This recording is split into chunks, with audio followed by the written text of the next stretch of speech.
Hello, everybody. A very good morning to all of you. Welcome to the Reimagine Project Management event at Microsoft. My name is Vaibhav Shekhar. I'm a PM manager at the Microsoft project team based out of the India Development Center in Hyderabad. I'm going to be taking you through this session on where we're going to peek into the future of Project for the Web. Uh, so quickly stepping into the agenda, we have a very small agenda for you. Uh, and we're going to start by looking at what's new in Project for the Web. And we're going to look at some of the features that have come out in the last few months. And then we're going to preview what's coming soon in Project for the Web. Again, these are things that are going to be shipping in the next couple of months. And I'll give you a quick demo of some of those things. And then we're going to look at our future roadmap, and I'm going to share a little bit more about what we are planning to do over the next few quarters and what the plans for Project for the Web overall are. Uh, Getting into the first part of the session, which is what's new in Project for the Web. So over here, I'm going to talk about four features mainly. I'm going to demo it for you. I'm going to start by showing you the project and roadmap apps that we've released for Microsoft Teams. Then I'm going to demo how you can now attach a document link to every task in Project for the Web. And then I'm going to get into task custom fields, which has been a key ask from a lot of our users, in the ability to add custom fields to your projects. And then I'm going to wrap up this section by demoing how you can export the data that you saved in a project to an Excel sheet that you can then share with other stakeholders who may not have access to the project. So with that, I'm going to get into the demo and I'm going to get started right now. So I'm going to start the demo with showing you the apps that we've created for project and roadmap in Microsoft Teams. So as you can see here, I'm in a Microsoft team called the Green Team, and I'm in a channel called the Clean Energy Initiative. So here, as you can see, there's a conversation going on where people are talking about planning around tracking a market research project. And one of the team members, who's Peter McLean, and he suggested that, why don't we use Project for the Web, which is now integrated with Teams. So now that I'm here in Teams, what I'm going to do is I'm going to go to this plus icon over here, which is the way you add a tab in any Teams channel. You click on it and it will open up the app flyout. And in the app flyout, you can see a Microsoft project right over there. If you don't see it, you can type out project in the search bar and you'll find it. And now I'm going to click on the Microsoft project icon. As you can see that, we have given you the ability to either create a new project, or you can use any of the existing projects that you already have that you've created with the same team, and you can add them as a tab. So I'm going to select one of these projects and I'm going to add it as a tab to this Teams channel. And as you can see, now that project that I had already created to track this market research initiative is showing up within Teams. I'm going to hit this icon to expand this tab and take it full screen so that you can see everything that's there. And as you can see the rich project content right here. You can see the entire grid view with the data-driven styling and all the information that's available. And you can switch over to the board view and you can see the Kanban board. You can see all your tasks in various buckets. You can move things around. You can go to the timeline view and you will be able to see the entire project laid out beautifully on a timeline with all the dependencies and all the durations of the task marked there, and you can drag things around. So everything that you can do in Project for the Web, you can now do inside Teams as the project has been added as a tab here. So this is great because this brings collaboration and conversation side by side. So now I can just go in here and mention any of my teammates and ask them to get working on something or update the status of their work. And I can get that information out there to them. This goes out, and when I go back to the post tab, I will see that me as Peter McLean have added a tab at top of this channel, which is a project, and everything that I mentioned to my team, that I make at mentions to them, they can see it here. All of them can now go back to the project. And when they are back in the project, they can see, or, what the messages that I've been sending or people have been sharing. They can collaborate and work on top of this. So with that, you get all of the functionality of project within Teams.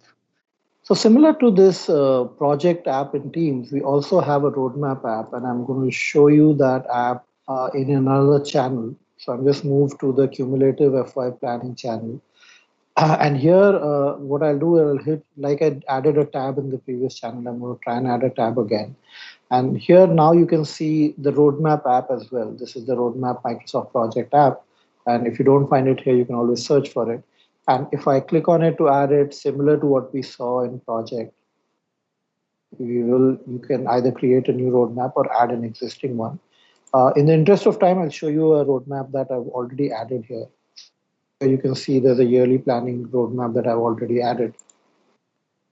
And there it is, right? So that roadmap that I've added as a tab within Teams is available here. You can see all my various projects laid out on a timeline with the key milestone, key dates marked very clearly. And this is how the roadmap app is available in Teams as well. Now, moving on to the next feature that I talked about, and this feature is about being able to add attachments to tasks that are available in project for the web. So I'm again going to go full screen here so that you can see more of the project. And as you can see, there's a task called Document Summary of Business Justification, which is assigned to me. I'm Peter McLean in this demo. And I have this column here, which is a quick look column, and I can click here to view the note. So as I click that, the task detail panes open up, and I can see the note which says, please attach the business justification document. This is a comment that's been put by somebody who created this task and assigned it to me. So I'm going to scroll down here, and I'm going to reach a section where you can see attachments, and I have that button there which says add attachments. I'm going to click on that, and it's going to open up options for me. So I can now either attach something from my computer, from Teams files, or I can put in a link to a URL. So the Teams file is super useful because you're using project within Teams. There is files that you may have shared with the same team. So now you don't need to go looking for those files. It's right there for you within Teams. You can search for them right here. So as I click on that button, it shows me all the Teams channels that are available in this Teams. Since I'm in the Clean Energy Initiative channel, I'm going to go in there, and you can see the business justification document that I had already placed in that folder and in Teams, and I can just attach this here. And as I do that, you will see that the attachment shows up there, and the icon for the attachment shows up in the grid view as well. So for everybody else looking at this project, they can now see that there's an attachment, a document that has been attached. This task is, for all practical purposes, is complete now. So I'm going to mark it as complete, and it shows that the task has been completed.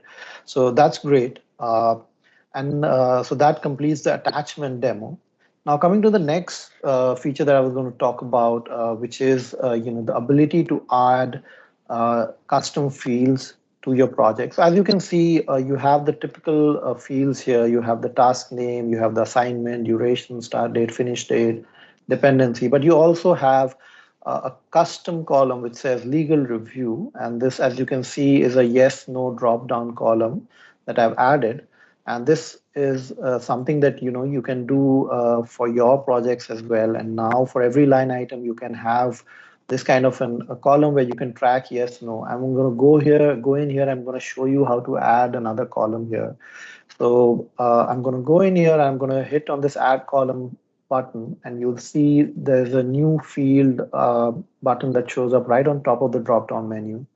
As I click on that, you will see a pop-up open up. And this is asking me to choose, first of all, what is the type of the new field that I want to add. So as you can see, there is four options that we provided right now. We have text, date, number, and the yes, no field that I just showed you for the legal review. I'm going to select text here and, I'm going to name my field. So what I want to track right now is I want to track the status of the task, each of the tasks. So I'm going to create a field called status. And as I hit the add button, you'll see that this new field or new column called status appears here. And now there's this task that is assigned to me, which is define expected benefits. And this is due today. As you can see, it's showing up there. But I feel that I may not be able to complete this task today. So I'm going to go in here and I'm going to put in a text comment which says, a status that this task is currently at risk. So now that I've added that, anybody who goes into the task details pane, first of all, you can see the information right here. If you go into the task details pane, under the custom fields, you can see legal review that was there from before, which is a yes, no field with a drop down, as you can see there. And you can see the new field that I just added, which is status. And, it shows the status marked as at risk. So that's simple way in which you can add these custom fields into your project. And now I'm going to move on to the next part of the demo, and I'm going to show you. So one of the asks that we've heard from a lot of our customers is that, while you're creating this beautiful project, you're tracking all your tasks, you have all the information here, you may have a scenario where you need to share this information with external stakeholders. Now, these external stakeholders may not have access to the project, and therefore you cannot share this file, or you can add them directly to this project like your other team members who are working on it. So what we've provided now is an ability where you can export all of this data that you have for this project into an Excel sheet. So if I go to the Ellipsis menu here, you will see export to Excel. And if I click that, it starts preparing an Excel report, and it's showing me a pop-up that it's ready for me. So I'm going to open this Excel sheet. As I open the Excel sheet, you will see all the details of the project here. So you have the project name, the project manager's name, the start date, end date, duration, how much of the project is complete, and also most importantly, the date on which this Excel sheet was exported, so that you can keep a track of multiple version of the Excel export that you may have done for the project over a period of time. And down here, you can see all the information of the project in an Excel table. You have task number, you have outline number, which was not showing up in the original project, if you would have noticed the view that we were seeing earlier. So when you do an export to Excel, it exports all the fields that are present in the project. So some of the fields that were not showing up when we were looking at the file there, something like percentage complete or bucket or dependence. These fields are not showing up there, but they were always stored in the with the project file. So now that you do an export, all those fields, notes, everything is showing up here, and everything is formatted. You can see the summary tasks are in bold. There is an outline number which will help you identify summary task and subtask. The subtasks are indented so that you can find it easily. And this Excel can now, you can go and share this Excel with external stakeholders, and they'll be able to look at the information that you have tracked in the project. So now that you've seen what's the new things that we've added to Project for the Web, I'm now going to talk about what's coming soon to Project for the Web. And in this section, I'm going to talk about three key features. The first one is the ability to export the timeline view of a project to a PDF file. Then I'm going to also demo the ability to import a MPP file into Project for the Web. And I'm going to end this section by demoing email notifications for Project for the Web. So let's get into the demo. Yeah, so in this part of the demo, we're going to look at the ability to export the timeline view to a PDF. So as you can see, I'm in the same project that I was showing you earlier. I'm in the timeline view right now, and you can see the beautiful timeline view with all the dependencies and the Gantt chart right there. I'm going to go to the ellipsis menu like I did last time, and I showed you export to Excel. Now, right below it, you can see export timeline to PDF. I'm going to click that menu button, and you're going to see a prompt there saying it's preparing the project for export. And now the PDF file is ready for me to view. I'm going to open this PDF file, and there you have it. The project exported in a PDF view. You see the project name right at top. You see the task name, who it is assigned to, the start date, finish date, the percentage complete.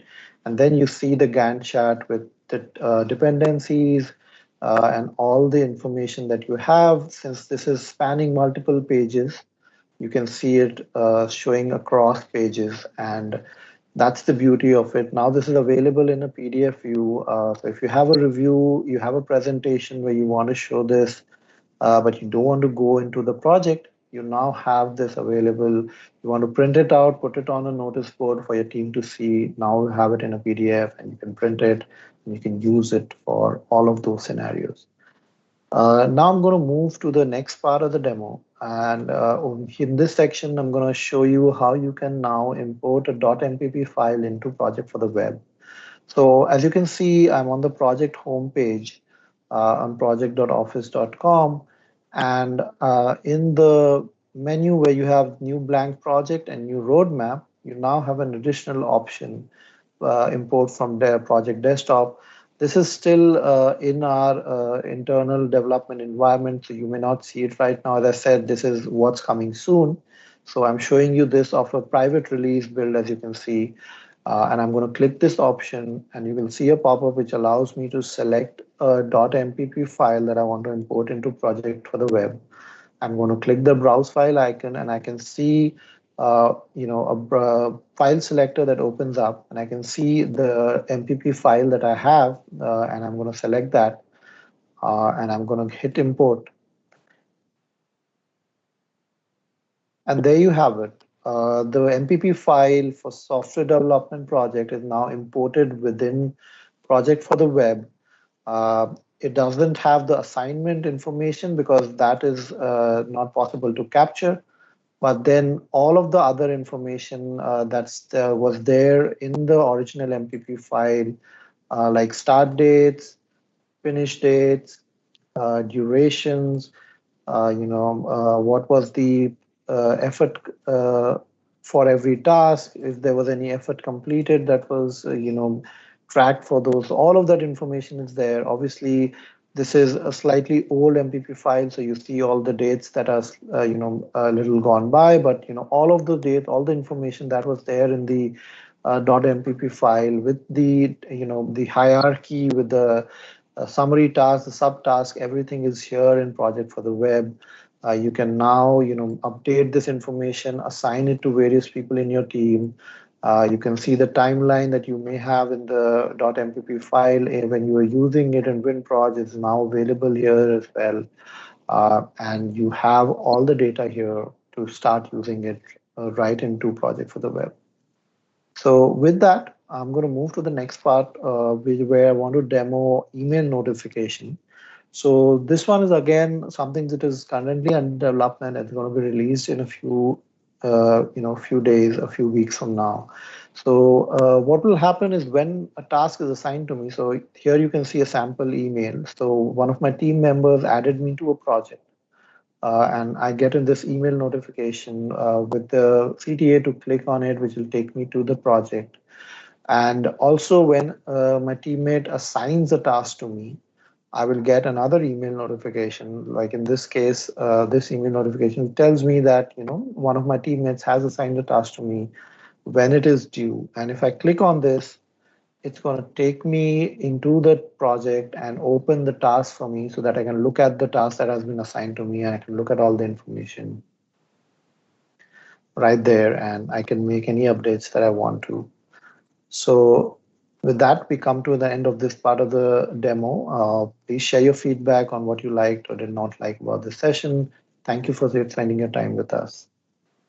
So after you've seen those two demos, I'm now going to take you through the future roadmap for Project for the Web. So as you can see on the slide, we have right on the first column there, features that we've shipped already. Some of them I showed you in the demo, the Teams app, the task custom fields, the ability to export a project to Excel, and document links and attachments. Some of the other stuff that you see there, like the ability to deploy to multiple environments, is covered in another section. I would suggest you, if you're interested, please have a look at this section. The second column is the next up features, which is going to be releasing in the next few quarters. And I also demoed some of these features in the coming soon demo: import from MPP file, export timeline to PDF, and email notifications. And as you can see, there are a bunch of other things there, more around Power BI templates for roadmaps, guest users access that we've heard a lot of asks for, calendar customization, and a very exciting thing, which is Project Accelerator, which is also getting covered by another session. So if you're interested in that, please go have a look at that session as well. Uh, in the beyond section, which is more about things that are going to come after a few quarters from now, we have some of the other features that we are currently working on: the ability to do comments and add mentions in projects, the ability to have templates to get started on a project, Teams notifications, my task experience, which is a very exciting work that we are doing to enable team members to have a consolidated view of all the tasks that are assigned to them across projects, so they can triage their work and decide on what's the most critical items they need to get done. We are also looking at Teams views where, as a project manager, you'll be able to look at your team and how the work is distributed among them, so that you can then divide the work more evenly and make sure everybody has good enough work to do. And also, we're going to do some improvements to roadmap coming soon in the next few quarters. So that's the roadmap, the future roadmap for project. So that brings us to the end of the session. Thank you for your time. I would suggest you please share your feedback on this session. And if you haven't done already, please go and try out Project for the Web at project.microsoft.com and attend some of the other sessions which have covers some of the features that I talked about in the roadmap, and also some of the other key things that are coming soon to Project for the Web. And if possible, attend some of the roundtables and share your vision or your ask on where Project for the Web should go in the future. Thank you.